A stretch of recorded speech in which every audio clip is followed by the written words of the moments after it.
Hello students, welcome to my YouTube channel maths idol. Myself doctor Kavita Gupta.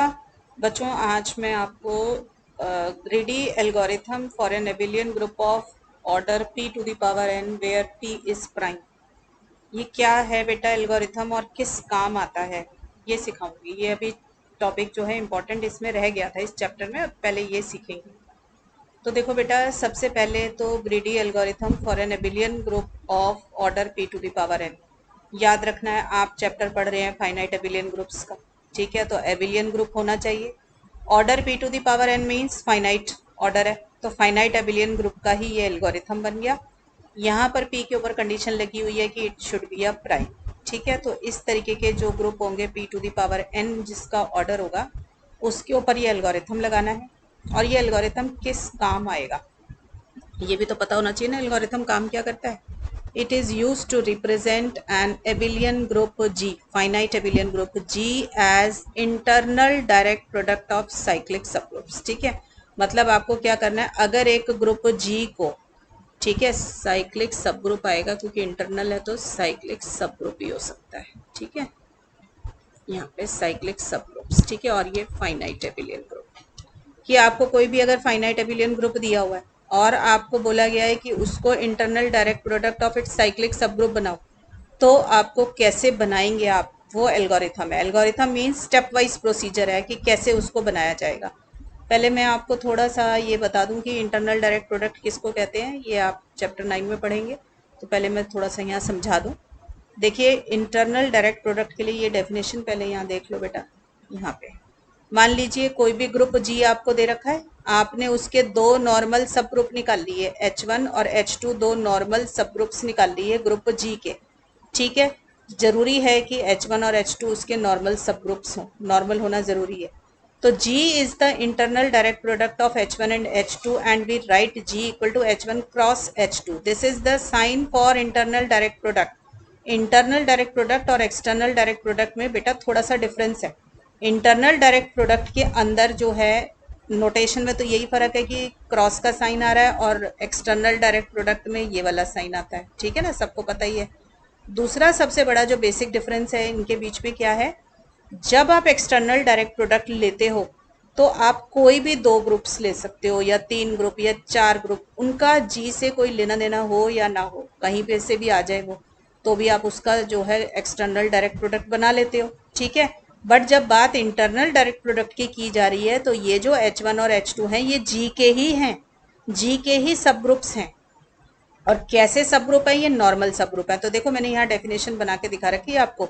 ये जो G है इसमें ये H1 और ये H2, ये दोनों के दोनों जो है इसी के नॉर्मल सब ग्रुप है। तो मतलब G अपने ही एलिमेंट्स से सब ग्रुप लेता है और उनसे अपना जो है इंटरनल डायरेक्ट प्रोडक्ट बनाएगा। तो जब ये इंटरनल डायरेक्ट प्रोडक्ट बनाएगा तो इसके ऊपर कंडीशन क्या होगी कि G किसके बराबर है, H1 H2, यानी कि प्रोडक्ट ऑफ टू ग्रुप्स, ठीक है? Product of two normal subgroups. Product of two normal subgroups ये H1 H2 है, ठीक है? हमने इससे डिनोट किया हुआ। इसके एलिमेंट किस फॉर्म के होंगे, small H1 H2 where small H1 belongs to capital H1 and small H2 belongs to capital H2। एक तो हमें ये पता चला कि G के पास एलिमेंट किस फॉर्म के हैं, H1 H2 फॉर्म के हैं। दूसरी बात, H1 और H2 क्योंकि दोनों नॉर्मल सब ग्रुप्स हैं, सब ग्रुप है तो ग्रुप है अपने आप में, अगर ये ग्रुप है तो इसके पास आइडेंटिटी होगी। और आपको पता है कि ये किससे आइडेंटिटी ले रहे हैं, ये तो G से ले रहे हैं ना, क्योंकि G के अंदर है। आपको पता है आइडेंटिटी इज ऑलवेज यूनिक, तो पूरे G की जो आइडेंटिटी है वही इस H1 की और वही इस H2 की भी है, ठीक है? तो दोनों के बीच में कॉमन एलिमेंट क्या होगा, सिर्फ H1 H2 के बीच में कॉमन एलिमेंट सिर्फ आइडेंटिटी आपको लेनी है। और भी हो सकते थे बट आपको इंटरनल डायरेक्ट प्रोडक्ट की डेफिनेशन ये कह रही है कि हमें ऐसे ही दो नॉर्मल सब ग्रुप उठाने हैं जिनके बीच में सिवाय आइडेंटिटी के कोई कॉमन एलिमेंट ना हो। समझ आ रही है बात आपको? ऐसे ही लेने हैं। अगर बाई चांस इसके अंदर और कोई कॉमन एलिमेंट भी होता ई के अलावा तो आप उससे इंटरनल डायरेक्ट प्रोडक्ट नहीं बना पाएंगे, ठीक है? इंटरनल डायरेक्ट प्रोडक्ट बनाने के लिए कंडीशन है कि उनके बीच में कोई कॉमन एलिमेंट नहीं होना चाहिए। क्लियर? तो ये तो डेफिनेशन थी बेटा इंटरनल डायरेक्ट प्रोडक्ट की, आपको ये मीनिंग बता दिया। अब ये काम होगा कैसे, कैसे मैं H1 और H2 को ढूंढूंगी और G को H1 क्रॉस H2 बनाऊंगी, ये सीखना है आपको। तो वो काम करने के लिए हमारे पास ये ग्रीडी एल्गोरिथम है। तो देखो, सबसे पहला काम बेटा आपको क्या करना है, पहले आपको ग्रुप जी दिया होगा जिसको आपको internal direct product of cyclic subgroups की फॉर्म में बनाना है। ठीक है, तो उसके लिए आप क्या करेंगे, सबसे पहले हर एक एलिमेंट का ऑर्डर निकालो। जी के जितने एलिमेंट दिए हुए हैं सब एलिमेंट्स का ऑर्डर निकालो। फिर ना आप उसमें से जी के सब एलिमेंट्स का ऑर्डर निकाल लिया, कोई भी एक एलिमेंट जी का पिक करो जिसका सबसे बड़ा ऑर्डर हो। ठीक है, जिसका सबसे बड़ा, मान लीजिए कुछ एलिमेंट का ऑर्डर 2 आ गया, किसी का 3, किसी का 4 आ गया, तो जो सबसे बड़े का हो, जैसे जिसका ऑर्डर 4 है, एक से ज्यादा हो सकते हैं, आप रैंडमली किसी को भी पिक कर लें जिसका मैक्सिमम ऑर्डर है, और उससे साइक्लिक सबग्रुप जनरेट कर दें। ठीक है, आपको पता है कि हमने आपको जो चैप्टर कराया था स्टार्टिंग में सीखा हुआ है आपने, चैप्टर 2 के अंदर, शायद चैप्टर 2 या 3 होगा, उसमें आपने ये बात सीखी हुई है कि आप ग्रुप के किसी भी एलिमेंट से एक साइक्लिक सब ग्रुप जनरेट कर सकते हैं। ठीक है ना, तो हम क्या करेंगे, उस वाले कोई भी जो एलिमेंट हमने पिक किया है ना, उससे हम एक साइक्लिक सब ग्रुप जनरेट कर देंगे। मतलब आप, क्या मीनिंग हो गया साइक्लिक सब ग्रुप, मतलब आप A1 की डिफरेंट पावर्स ले लेंगे, A1 की पावर 1, A1 की पावर 2, A1 की पावर 3, ऐसे चलता जाएगा। फिर आप देखेंगे कि क्योंकि फाइनाइट ग्रुप है तो इन्फिनिटी एलिमेंट्स तो आ नहीं सकते, तो ये थोड़ी देर में रिपीट होना स्टार्ट कर देंगे, तो हम वहीं पे रुक जाएंगे। ठीक है ना, तो हमारे को ये क्या पता चला कि हमने उससे एक साइक्लिक सब ग्रुप बना लिया। ठीक है, अगर मल्टीप्लिकेशन की ऑपरेशन होती है तो साइक्लिक सब ग्रुप के को जनरेट करने के लिए डिफरेंट पावर्स ऑफ A1 लेंगे, और अगर एडिशन की ऑपरेशन होगी तो मल्टीपल्स ऑफ A1 लेंगे। ठीक है, तो जो ये साइक्लिक सब ग्रुप बने, इसका नाम मैंने रख दिया G1। ठीक है, अब क्या करो, इसका ऑर्डर देख लेना। आपको पता है कि साइक्लिक सब ग्रुप है तो order of group is equal to order of generator है, तो आपका जो A1 का ऑर्डर होगा वही G1 का ऑर्डर आ जाएगा। अगर ऑर्डर ऑफ G1 आपका जो बड़ा वाला ग्रुप था G, उसके बराबर आ जाए तो समझ लीजिए कि पूरा का पूरा ग्रुप जनरेट हो गया एक ही एलिमेंट से। ठीक है, तो हम लिख देंगे वी आर डन, कि हमारा काम हो गया। बस यही पॉसिबिलिटी है और कुछ नहीं है। ठीक है, और अगर ऐसा हुआ कि order of G order of G1 के बराबर नहीं आया, मतलब सारे एलिमेंट कवर नहीं हुए अभी जी के उसके अंदर, तो आप क्या करेंगे, अब नेक्स्ट मैक्सिमम ऑर्डर का एलिमेंट लेंगे। ठीक है, तो अब आप A2 एलिमेंट लेंगे विच हैज मैक्सिमम ऑर्डर, जो भी ऑर्डर होगा p to the power k form का, satisfying p to the power k is less than equal to order of g upon order of G1। ठीक है, ये वाली condition लगा के देख लेना। मैं आपको सीधा सिंपल तरीका बता देती हूँ कि आप मैक्सिमम ऑर्डर का उठाइए, G1 उससे साइक्लिक सब ग्रुप जनरेट कराइए, उसमें कुछ एलिमेंट कवर हो जाएंगे, हो सकता है सारे हो जाएं, सारे हो गए तो बहुत अच्छी बात है, काम खत्म हो गया। सारे ना जनरेट हो तो जितने जनरेट हो गए उनको रख लिया, जो रह गए उनमें उनमें से अब कोई मैक्सिमम ऑर्डर का एलिमेंट लेंगे और उससे अब दोबारा ग्रुप जनरेट करा देंगे। ग्रुप जनरेट कराना, आप सपोज कर लो मैंने A2 पिक किया है तो A2 से जनरेट कराएंगे तो A2 की डिफरेंट पावर्स लेंगे आप। ठीक है ना, A2 की वो डिफरेंट पावर्स आएंगी, ये सारे के सारे जो होंगे ना, आप ऊपर जो G1 बना चुके थे ना उसमें नहीं होंगे, सिर्फ एक आइडेंटिटी कॉमन होगा और कुछ नहीं होगा। ठीक है, तो इस तरीके के मतलब जो रह गए वो अब आ जाएंगे, तो उसका नाम मैंने G2 रख दिया। तो G2 is a cyclic subgroup generated bye, जो मैंने नेक्स्ट एलिमेंट लिया था A2। ठीक है, अब चेक करो कि G1 क्रॉस G2 करने पर क्या मेरे पास G1 क्रॉस G2 का जो ऑर्डर है वो ऑर्डर ऑफ G के बराबर आ गया। जब आपको लगे ना G के सारे एलिमेंट पूरे हो गए हैं तब आपको रुकना है, वरना आपको ये काम करते जाना है, जो एलिमेंट बच जाए उससे साइक्लिक सब ग्रुप जनरेट करके क्रॉस क्रॉस लगाते चले जाओ। ठीक है, तो अगर G1 cross G2 order of G के बराबर आ गया, G1 क्रॉस G2 का ऑर्डर कैसे निकालोगे, order of G1 multiplied by order of G2। आप करके देख लीजिए, अगर बराबर आ गया तो ऑर्डर ऑफ G के, तो हमारा जो है वो पूरा का पूरा साइक्लिक सब पूरा ग्रुप जो है G जनरेट हो गया उससे, दोनों के साइक्लिक सब ग्रुप के प्रोडक्ट से, और हमारा काम खत्म हो गया। और अगर ऐसा नहीं हुआ तो फिर से एक और एलिमेंट लेना A3 जो रह गया, जो ना G1 के पास था ना G2 के पास था। ठीक है, G1 और G2 में जो एलिमेंट नहीं आया वो पिक कर लीजिए और फिर उससे दोबारा साइक्लिक सब ग्रुप जनरेट करा दो। तो ये प्रोसेस तब तक चलता जाएगा जब तक G के सारे एलिमेंट कवर नहीं हो जाएंगे। ठीक है, तो एग्जाम्पल से बेटा बहुत अच्छे से क्लियर हो जाएगी बात। यहाँ पे क्वेश्चन देख लो, G is equal to this, ये G के एलिमेंट दिए हुए हैं आपको और ऑपरेशन दिया हुआ है ये वाला। ये ऑपरेशन क्या बोलता है, मल्टीप्लीकेशन मॉड्यूलो 65। मल्टीप्लीकेशन मॉड्यूलो 65 का क्या मतलब हुआ कि दो एलिमेंट लो, उनको मल्टीप्लाई करो, 65 से डिवाइड करो और टेक द रिमाइंडर। ठीक है, ये ऑपरेशन होती है। ये कोई भी एक फाइनाइट एबिलियन ग्रुप हमें दे रखा है और हमारे से बोला गया है express G as the internal direct product of the cyclic groups of prime power order. तो जब इंटरनल डायरेक्ट प्रोडक्ट बनाना है तो ग्रीडी एल्गोरिथम लगाएंगे जो ऊपर समझाया है। उसने एक चीज और मांगी है, also express G as external direct product of, जो भी आपने इस पूरे चैप्टर में सीखा था एक्सटर्नल डायरेक्ट प्रोडक्ट में Z वाले जो ग्रुप्स के साथ एक्सटर्नल डायरेक्ट प्रोडक्ट बनता था, आपको वो भी बनाना है। ठीक है, दोनों काम करके देने हैं। ठीक। ग्रेडी एल्गोरिथम इंटरनल डायरेक्ट प्रोडक्ट के काम आएगा, और एक्सटर्नल डायरेक्ट प्रोडक्ट बनाने के लिए आपको fundamental theorem of finite abelian group वही यूज करनी पड़ेगी। ठीक है, तो इस क्वेश्चन में मैं दोनों चीजें आपको सिखा देती हूँ। ये मैंने पहले इंटरनल डायरेक्ट प्रोडक्ट की डेफिनेशन लिखी हुई है यहाँ पे, ये मैंने समझा दी है आपको। ठीक है, अब आ जाओ सबसे पहले मेन क्वेश्चन पे आ जाइए, यही वाला जो हमारा है। हमने देखा ऑर्डर ऑफ जी निकालो। ऑर्डर ऑफ जी कैसे मिलता है? Order of the group is equal to number of elements in that group.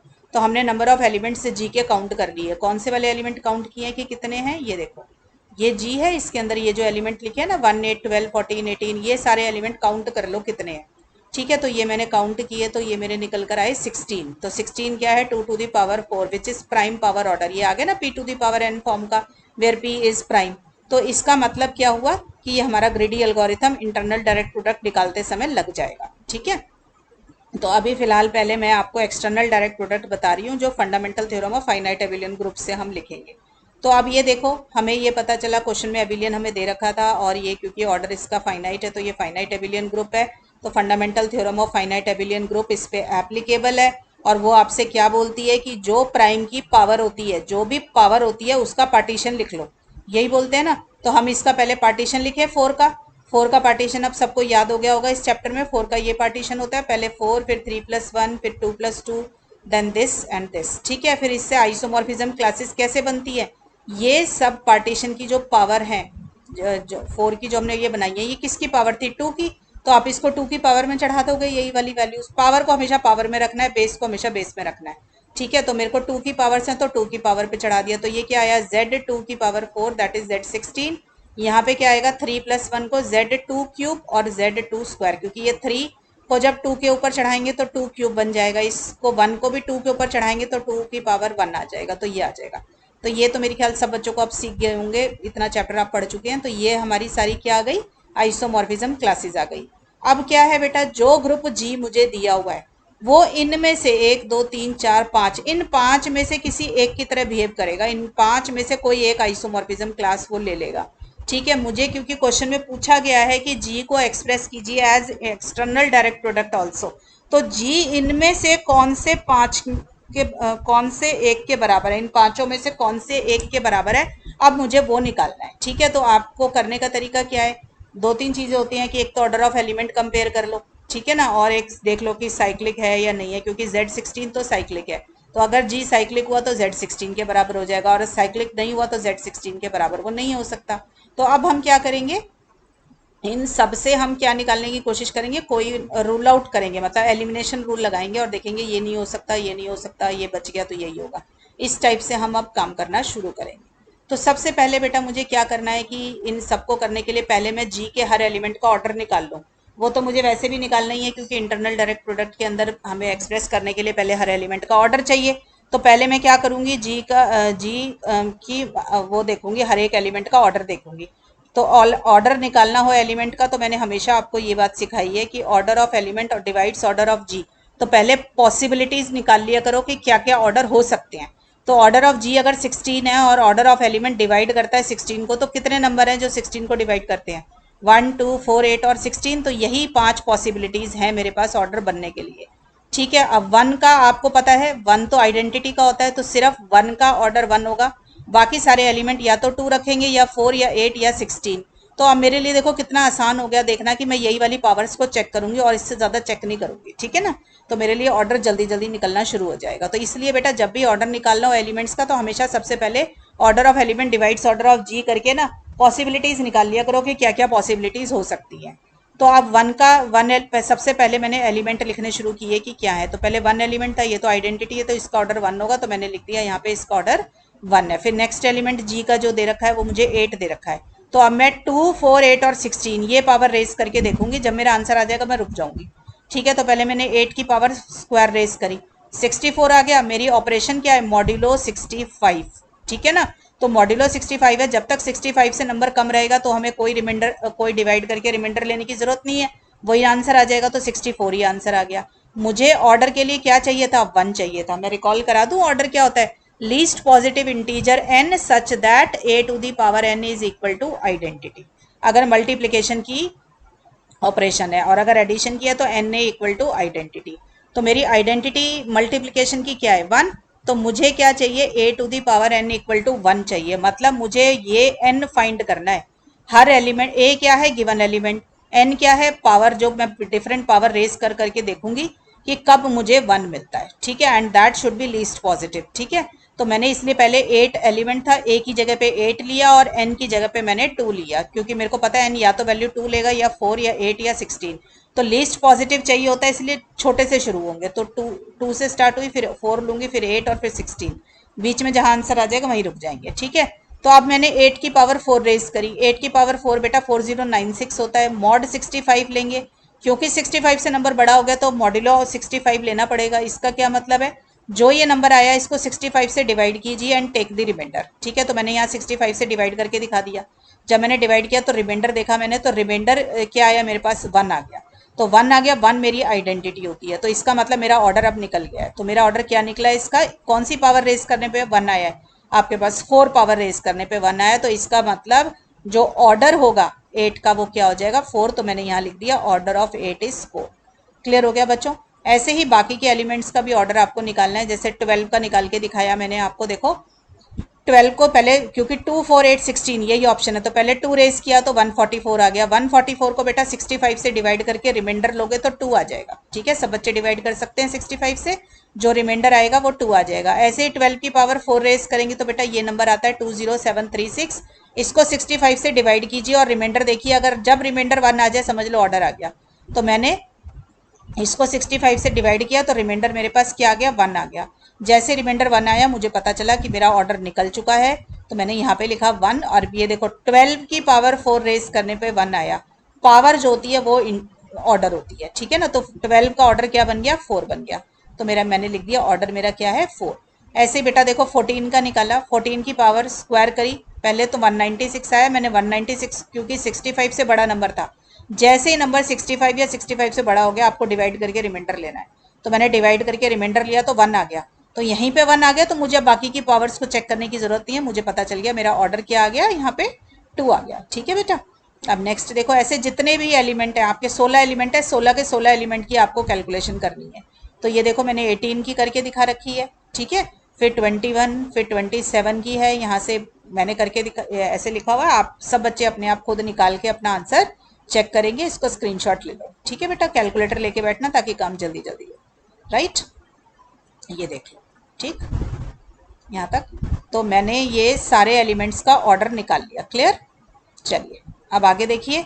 तो मुझे, मैंने सारा ऊपर जो एनालिसिस किया उससे मुझे क्या पता चला कि 4 ऑर्डर के तो 12 एलिमेंट आए हैं और 2 ऑर्डर के 3 एलिमेंट आए हैं। तो so G has 12 elements of order 4 and 3 elements of order 2।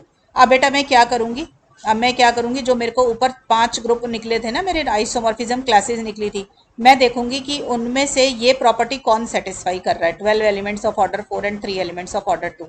जो सेटिस्फाई कर लेगा वो जी बन जाएगा, और जो नहीं सेटिस्फाई करेगा वो लिस्ट से बाहर हो जाएगा। और कोई एक ही सेटिस्फाई करेगा, पांचों में से सारे नहीं कर सकते, एक से ज्यादा भी नहीं कर सकते। ठीक है, तो हमने सबसे पहले देखो इसमें लिखा हुआ आ गया 3 एलिमेंट्स ऑफ ऑर्डर 2। तो सबसे पहले तो ये देख लो कि साइक्लिक है कि नहीं है। आप सबको पता है कि अगर कोई साइक्लिक ग्रुप है, फाइनाइट साइक्लिक ग्रुप है, तो उसमें number of elements of order D क्या होता है, 5d। तो ऑर्डर 2 के कितने आएंगे, 5 2, where 5 is a Euler 5 function. मैंने बहुत बारी सिखा रखा है कैसे निकालते हैं 5 2। 5 of prime number is prime number -1। तो 5 2 क्या हो गया, 2 - 1 विच इज इक्वल टू 1। तो अगर कोई भी साइक्लिक ग्रुप है, इररिस्पेक्टिव ऑफ कि वो कौन सा ग्रुप है, कोई भी साइक्लिक ग्रुप है, उसके अंदर ऑर्डर 2 का सिर्फ एक ही एलिमेंट हो सकता है, इससे ज्यादा कभी भी नहीं होंगे। और मेरे पास आ गए यहाँ पे जी में 3 एलिमेंट्स, इसका मतलब जी साइक्लिक तो नहीं है। और दूसरा आप ये भी देख सकते हो कि ऊपर जी में जो एलिमेंट के ऑर्डर निकले वो 4 और 2 निकले हैं, 16 ऑर्डर का कोई एलिमेंट नहीं निकला। तो अगर जी साइक्लिक होता तो उसके पास 16 ऑर्डर का एक एलिमेंट जरूर होता। तो इससे भी मुझे पता चला कि जी जो है साइक्लिक नहीं है। अगर जी साइक्लिक नहीं है तो वो Z16 के साथ आइसोमॉर्फिज्म नहीं बना सकता। ठीक है, ये Z16 क्यों लिया, क्योंकि ये ऊपर जो हमने 5 आइसोमॉर्फिज्म क्लासेस निकाली थी, ये उनमें सबसे पहली ऑप्शन थी। तो मुझे यहाँ से ये पता चल गया G is not isomorphic to Z16, क्योंकि Z16 तो हमेशा ही साइक्लिक होता है। सबको याद है Zn ग्रुप हमेशा साइक्लिक होता है। तो Z16 क्योंकि साइक्लिक है और जी साइक्लिक नहीं है, तो ये इसके साथ तो आइसोमॉर्फिज्म नहीं बनाएगा। फिर बेटा मैंने हमेशा सिखाया है कि ऑर्डर 2 के कितने एलिमेंट्स होंगे, मैंने उसका बड़ा शॉर्टकट आपको सिखा रखा है। Number of elements of order 2 निकालना कि ये इस तरीके के एक्सटर्नल Z वाले ग्रुप्स के अंदर इसका फॉर्मूला क्या सिखाया है, 2 to the power even number of subscript minus 1। तो यहाँ पे देखो 1 2 3 4 इन सबका सब्सक्रिप्ट जो है 2 है which is an even number. तो कितने इवन सब्सक्रिप्ट इकट्ठे हो गए मेरे पास 4। तो इसमें कितने एलिमेंट निकलेंगे 2 to the power 4 minus 1 which is equal to 7। तो इसका मतलब Z2 plus Z2 plus Z2 plus Z2 में 7 एलिमेंट्स हैं जिनका ऑर्डर 2 है। वैसे भी मैंने आपको बताया ZP प्लस ZP टाइप जितने भी ग्रुप्स होते हैं उसमें ऑर्डर P के सारे एलिमेंट्स के ऑर्डर P होते हैं एक्सेप्ट आइडेंटिटी। सारे नॉन आइडेंटिटी एलिमेंट्स का ऑर्डर P होता है। तो यहाँ पे सारे नॉन आइडेंटिटी एलिमेंट्स का ऑर्डर कितना हो जाएगा 7।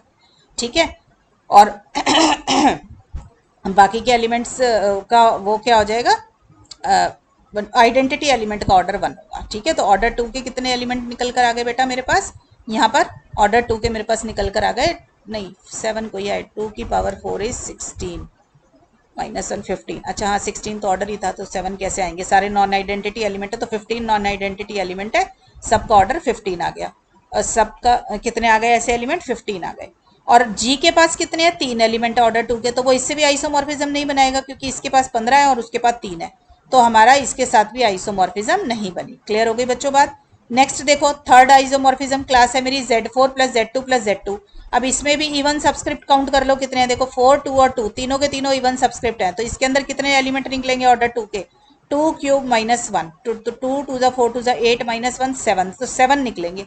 ठीक है, और मेरे पास जी में 3 है तो ये इसके साथ भी आइसोमॉर्फिज्म नहीं बनाएगा, तो ये भी रूल आउट हो गया। तो 3 ग्रुप तो हमने 5 में से बाहर ही कर दिए। ठीक है, अब 2 बच गए, उन 2 में से कौन सा होगा वो देखना है। तो देखो अब 2 मेरे बचे हैं जो वो हैं Z8 प्लस Z2 और Z4 प्लस Z4, ये 2 बच गए मेरे पास। ठीक है ना, अब देखो इसके अंदर और इसके अंदर दोनों में इवन नंबर ऑफ सब्सक्रिप्ट 2 ही है, तो इसका मतलब इसके पास तो 3 3 ही मिलेंगे और जी के पास भी 3 है, तो यानी कि जी जो है इन दोनों में से किसी से भी आइसोमॉर्फिज्म बना सकता है। ठीक है, पर इस वाले ऑर्डर 2 वाले तरीके से मुझे अब नहीं पता चला किसके साथ बनाएगा। Now I have to look at some other information, ठीक है, जो हमें जी के बारे में मालूम है। तो 2 ऑर्डर का तो काम अब यहाँ नहीं होगा क्योंकि उससे तो हमें पता चल रहा है दोनों ही वैलिड हो गए हैं, पर हमें पता है कि किसी एक से आइसोमॉर्फिज्म बनाएगा। ठीक है बेटा, तो अब कोई एक ढूंढने के लिए अब क्या करो, ऑर्डर 2 तो काम नहीं आया, अब ऑर्डर 4 ढूंढ लेते हैं। ठीक है ना, क्योंकि ऑर्डर 4 के भी एलिमेंट हम तो निकाल चुके हैं। तो ऑर्डर 4 के एलिमेंट हमारे पास जो थे कितने आए थे, 12 आए थे ना शायद, 12 एलिमेंट ऑर्डर 4 के आए थे और 3 आए थे 2 के और 1 आया था आइडेंटिटी। ठीक है, जो ऑर्डर 1 का था। तो अब मैं क्या करूंगी, number of elements of order 4 निकालूंगी Z8 plus Z2 में और दूसरा वाला जो ग्रुप था उसमें। अगर पहले इसमें निकाल लेते हैं, इसी में आंसर आ गया तो बहुत अच्छी बात है, फिर दूसरे वाले को छोड़ देंगे। ठीक है ना, क्योंकि एलिमिनेशन से निकलेगा, हमें पता है हमारी थ्योरम वैलिड है, fundamental theorem of finite abelian group, तो एक से ज्यादा निकल ही नहीं सकते। ठीक है, तो सबसे पहले Z8 प्लस Z2 के अंदर ऑर्डर 4 के कितने एलिमेंट है वो निकालते हैं। तो कैसे निकालने सिखाए हैं आपको, ईडीपी का जो चैप्टर आपको कराया था एक्सटर्नल डायरेक्ट प्रोडक्ट, उसमें क्या सिखाया था, इसका कोई भी आर्बिट्ररी एलिमेंट लो, क्या होगा A comma B where A belongs to Z8 and B belongs to Z2। तो फिर क्या होगा, ऑर्डर ऑफ ए बी क्या होता है, LCM of order of A and order of B. तो पहले तो ये देख लें ए क्या क्या ऑर्डर पोजेस कर सकता है। तो ए क्योंकि Z8 से आया है, आपको पता है order of element divides order of the group, तो ऑर्डर ऑफ ए डिवाइड करेगा ऑर्डर ऑफ Z8 को, Z8 का ऑर्डर है 8, तो order of A will divide 8, तो यानी कि ये क्या हो सकता है 1 2 4 और 8। ऐसे ही B बिलोंग्स टू Z2, तो order of B divides order of Z2, Z2 का ऑर्डर 2, तो ऑर्डर ऑफ बी क्या हो जाएगा 1 और 2। अब मुझे चाहिए ए बी का ऑर्डर 4, तो ऑर्डर ऑफ ए बी 4 कब आएगा, जब LCM of order of A and order B 4 आ जाए। ठीक है, और ये याद रखना है ऑर्डर ऑफ ए निकालना है Z8 से, ऑर्डर ऑफ बी निकालना है Z2 से, ये मुझे 4 चाहिए। तो आप ये देखो कौन से कॉम्बिनेशन से 4 आएगा, देखो बी तो आपको 1 देगा या 2 देगा, 4 के लिए आपको यहाँ से 4 जरूर चाहिए। ठीक है ना, यहाँ से 4 मिलेगा तभी आपका 4 का 1 के साथ एलसीएम लेंगे और 4 का 2 के साथ एलसीएम लेंगे, तो दोनों ही केस के अंदर एलसीएम 4 आ सकता है। तो मैंने केसेस जो पॉसिबल थे वो निकाल लिए, तो मेरा ऑर्डर ऑफ ए 4 और ऑर्डर ऑफ बी 1, ऐसे ही ऑर्डर ऑफ ए 4 और ऑर्डर ऑफ बी 2, ये वाले दोनों केसेस बना लिए। तो फिर आपको पता है कि बेटा ये है क्या, साइक्लिक सब ग्रुप्स में से आया ना, ए बिलोंग्स टू Z8 और Z8 साइक्लिक है, तो साइक्लिक ग्रुप के अंदर ऑर्डर 4 के कितने एलिमेंट होंगे 5 4। ठीक है, और ऐसे ही cyclic B order B equal to 1, 1 तो होता ही आइडेंटिटी का, तो वो तो एक ही एलिमेंट होगा, तो उसके लिए तो मैंने 1 लिख दिया। ठीक है, तो ये क्या आ गया 5 4 आ गया। मैं दोबारा रिपीट कर देती हूँ 5 4 कैसे आया बेटा, ए बिलोंग्स टू Z8 और Z8 साइक्लिक है, number of elements of order D in a cyclic group is 5D, तो हमें नंबर ऑफ यहाँ पे डी की वैल्यू क्या है 4, तो 5 4 आ गया। 5 4 किसके बराबर होता है बेटा, 2 के बराबर होता है। तो 2 मल्टीप्लाइड बाय 1 क्या आ गया आपके पास 2 आ गया। ऐसे बेटा यहाँ से क्या आ जाएगा 5 4 और number of elements of order 2 in a cyclic group is 5 2। तो 5 4 इंटू 5 2 आ गया। 5 2 की वैल्यू 1 होती है और 5 4 की वैल्यू 2 होती है। बेटा छोटे छोटे नंबर जो है ना याद कर लेना, ठीक है ना। जैसे 4 है, 4 का 2 कैसे आया, 4 का 5 4 देखो 5 4 निकालना है ना, ये 4 किसके बराबर है 2 स्क्वायर। तो ये कैसे निकलता है, पहले मैंने बताया था एक पावर कम कर लो फिर बेस के अंदर एक नंबर कम कर दो, तो ये क्या बना 2 1 और 2 में से एक गया 1, ठीक है। तो 2 बन गए, क्लियर हो गया। 5 4 की वैल्यू 2 कैसे आई है। तो अब बेटा कितने एलिमेंट पॉसिबल है, 2 इधर से और 2 इधर से, टोटल कितना हो गया 4 हो गया।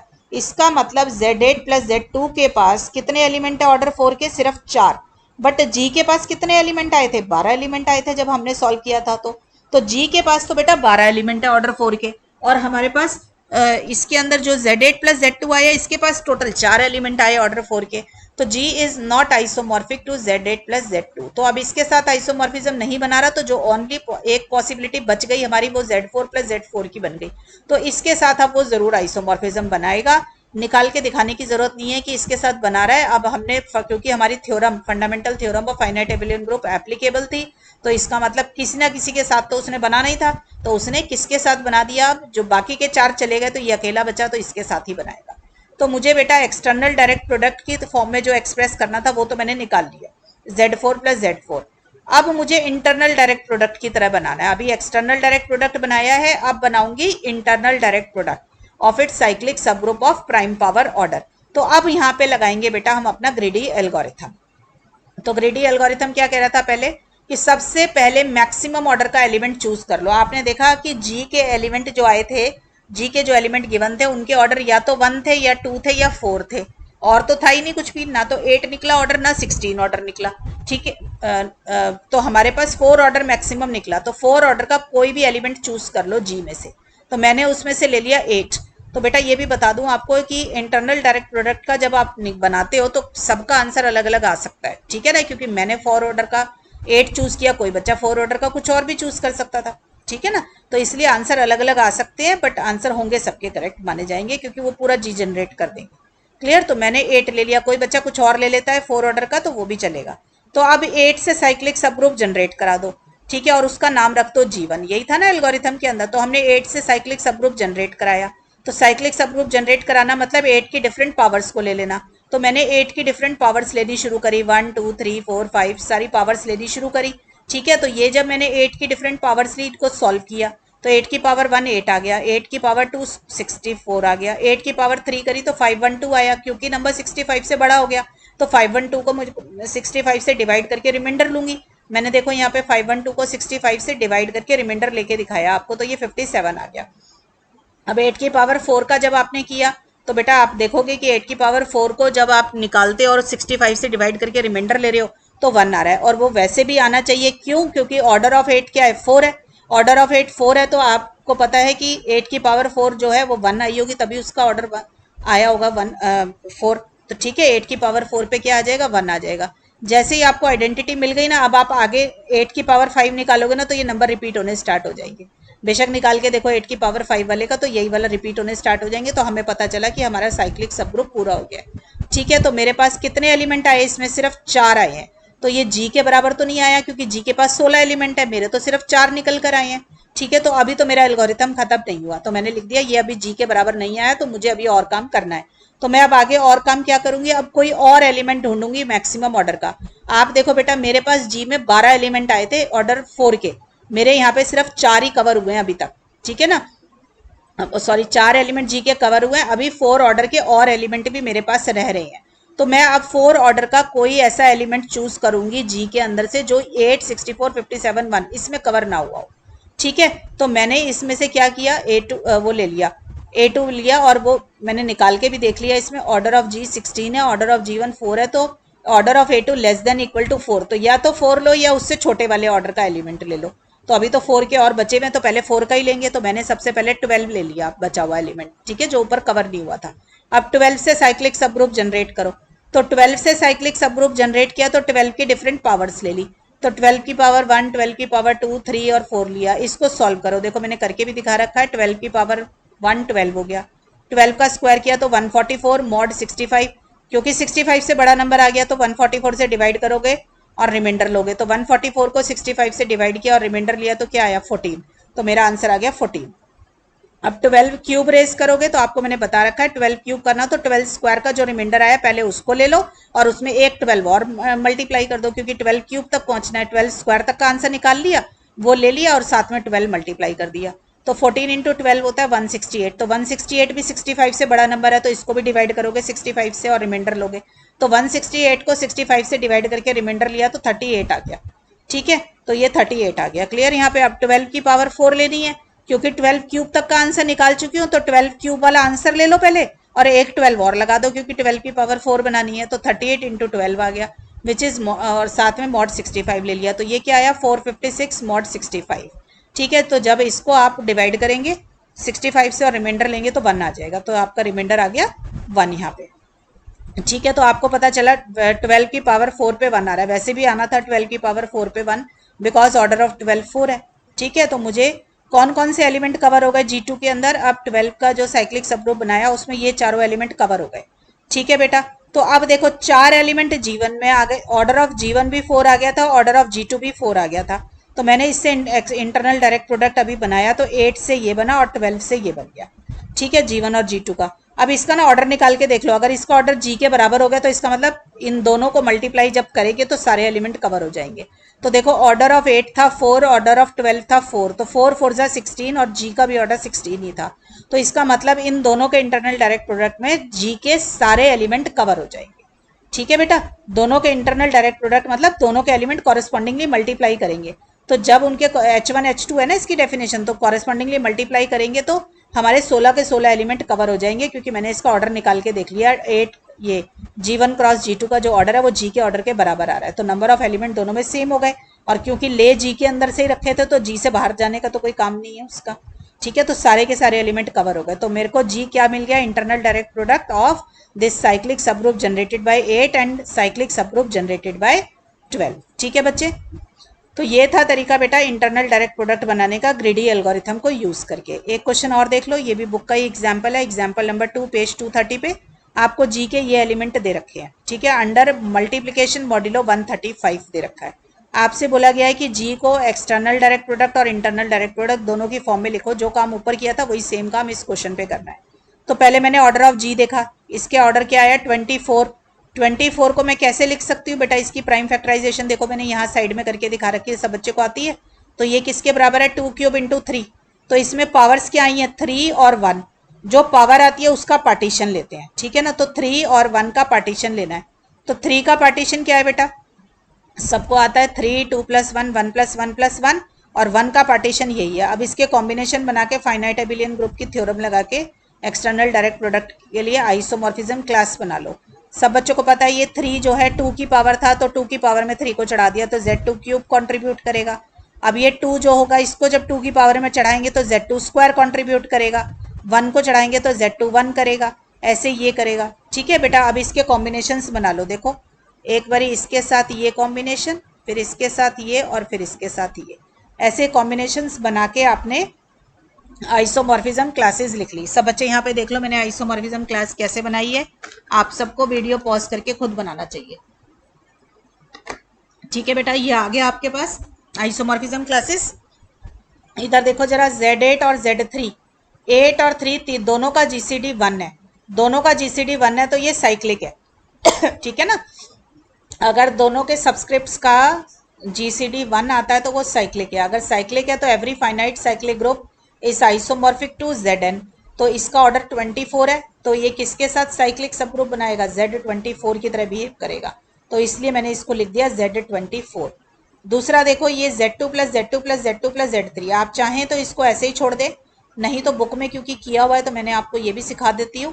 इधर देखो 2 और 3, Z2 + Z3 को देखो 2 और 3 दोनों का GCD 1 है, तो ये Z2 + Z3 कंबाइन होके मुझे क्या दे देगा, Z6 दे देगा। ये सारी चीजें एक्सटर्नल डायरेक्ट प्रोडक्ट के चैप्टर में आपको सिखाई गई है। ठीक है बेटा, अब जैसे ये Z2 + Z3 यहाँ पे भी आप कंबाइन कर सकते हो, या Z4 + Z3 को कंबाइन करके Z12 भी ले सकते हो, क्योंकि 4 और 3 का GCD 1 है।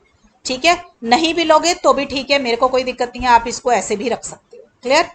अब देखो बेटा, अब मुझे क्या पता है जी जो है इनमें से किसी एक के साथ आइसोमॉर्फिज्म बनाएगा, इन तीन में से किसी एक के साथ बनाएगा।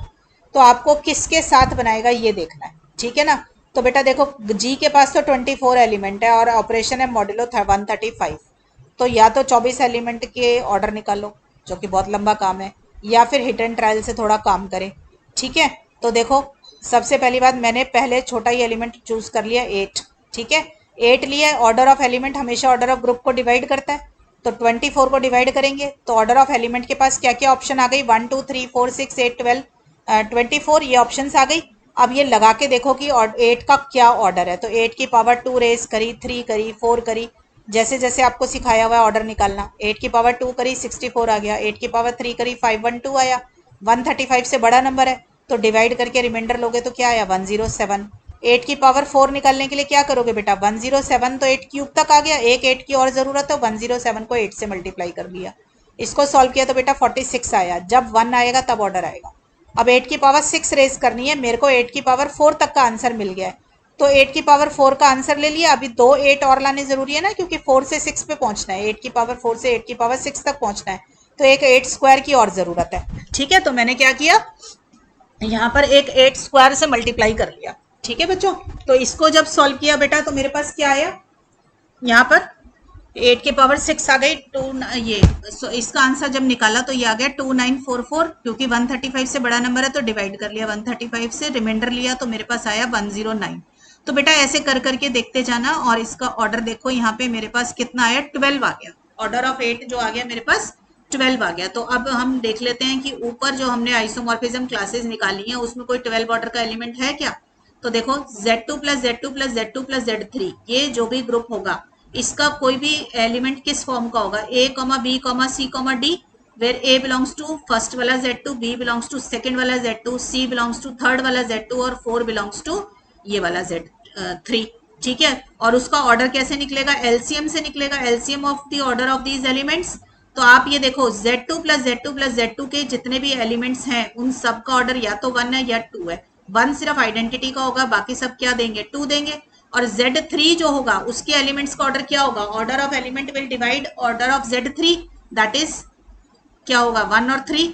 तो या तो 1 पोजेस करेगा या 3। तो जब एलसीएम लेंगे तो या तो 2 मिल रहा होगा या 3 मिल रहा होगा, उनका एलसीएम लेके 6 आ सकता है मेरे पास, 2 आ सकता है, 3 आ सकता है फाइनल, बट मेरे पास 8 कभी नहीं आएगा, ठीक है ना, क्योंकि 8 बनाने के लिए ऑर्डर एक 8 होना जरूरी था उसके अंदर, ठीक है ना। तो मेरा जो एलसीएम निकलेगा वो 8 कभी नहीं निकल रहा। तो इससे मुझे पता चल गया कि जी जो है इसके साथ तो आइसोमॉर्फिज्म नहीं बनाएगा, ठीक बेटा। तो एक क्लास तो बाहर हो गई, अब 2 रह गई, उन 2 को देखना है कि 2 में से किससे आंसर मिलेगा।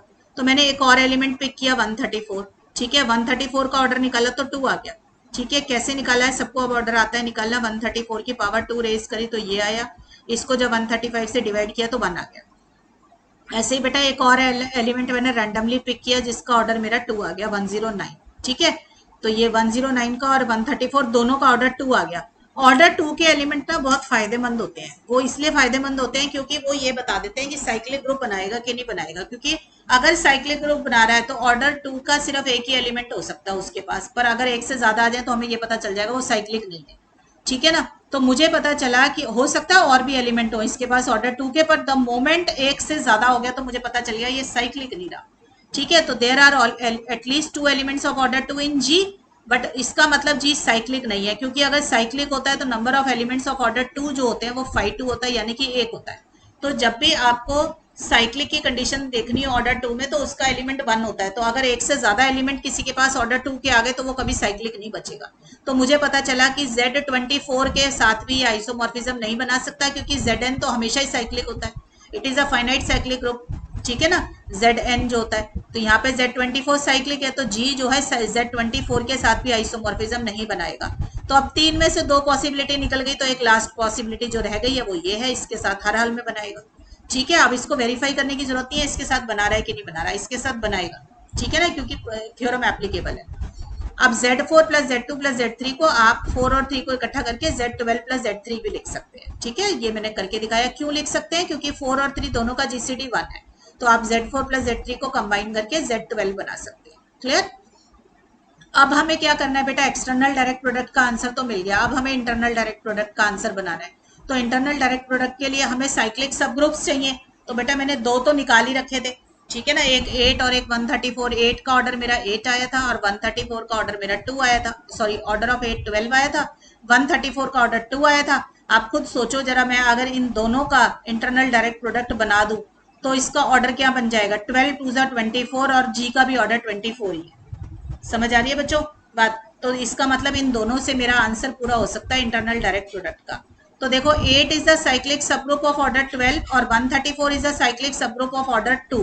तो 8 और 134 दोनों को जब आपने मल्टीप्लाई की मतलब करेंगे तो जो ग्रुप बनेगा उसका ऑर्डर कितना हो जाएगा, order of 8 multiplied by order of 134, that is 12 into 2 24, which is equal to किसके बराबर है, ये किसके बराबर होगा बेटा, आपका जी के बराबर आ जाएगा। ये बच्चे सब वेरीफाई जरूर करना, 8 के सारे एलिमेंट निकालना, यानी कि 8 की सारी पावर रेस करना, 8 की पावर 1, 8 की पावर 2, 8 की पावर 3, ऐसे करके 12 तक आपको पावर रेस करनी पड़ेगी।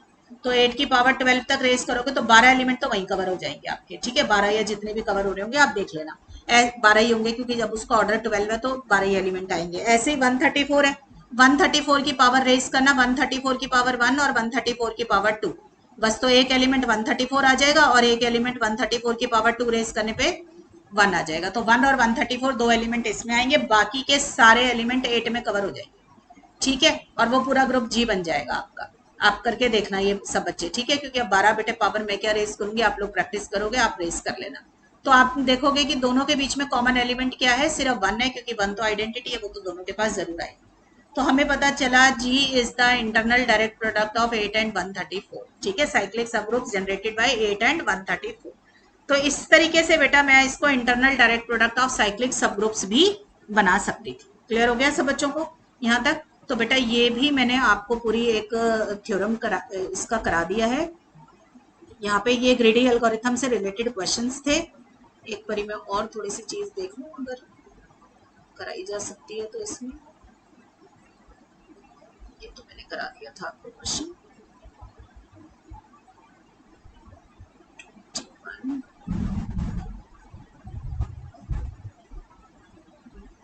ये दो क्वेश्चन बेटा रह गए थे, मैं जरा ये और करा दूं आपको, फिर चैप्टर खत्म हो जाएगा। देखो द सेट 1 9 16 22, ये क्वेश्चन नंबर 21 है एक्सरसाइज का। ये ग्रुप है under multiplication modulo 91, determine the isomorphism class of this group. अब ये क्वेश्चन ना सब बच्चों को आना चाहिए, मुझे कराने की जरूरत नहीं होनी चाहिए। देखो इसके जी, ये सपोज मैंने इस ग्रुप को जी मान लिया, जो ये सेट दे रखा है ना इसको जी ग्रुप मान लिया, इसके अंदर ये एलिमेंट काउंट कर लो कितने हैं, ये एलिमेंट है 9, तो 9 है, तो 9 इज इक्वल टू 3 स्क्वायर, तो प्राइम स्क्वायर हो गया। तो a group of order P square where P is prime is always abelian, तो जी क्या आ गया मेरा, फाइनाइट एबिलियन ग्रुप आ गया, ठीक है, ये तो पता चला। अगर ये फाइनाइट एबिलियन ग्रुप है तो इसके ऊपर fundamental theorem of finite abelian group applicable हो गई। एप्लीकेबल हो गई तो मैं इसके अंदर आइसोमॉर्फिज्म क्लास निकाल सकती हूँ। कैसे निकालूंगी, ये देखो मेरे पास क्या है 3 स्क्वायर, तो इसमें पावर का पार्टीशन लेते हैं, तो 2 का पार्टीशन लूंगी जो पावर है, तो पार्टीशन ऑफ 2 लिया तो मेरे पास क्या आया 2 और 1 + 1, ठीक है। इससे कैसे बनाएंगे, ये किसकी पावर है 3 की, तो 3 स्क्वायर कंट्रीब्यूट करेगा, 1 + 1 क्या करेगा 3 टू द पावर 1 और 3 टू द पावर 1 कंट्रीब्यूट करेगा, तो एक Z9 आ गया और एक Z3 + Z3 आ गया।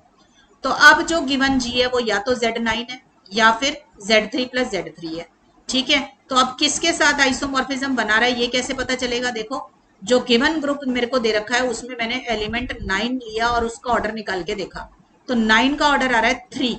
क्यों आ रहा है 3, क्योंकि 9 की पावर को रेस किया तो आया, 9 की पावर 3 रेस करी तो आया 729, क्योंकि ये 91 मॉड्यूलो 91 की ऑपरेशन क्वेश्चन में गिवन थी।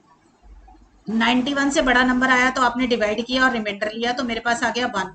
तो मुझे पता चला कि मैंने डिवाइड भी करके दिखा दिया आपको यहाँ पे, ठीक है। तो मुझे पता चला 9 का ऑर्डर 3 है।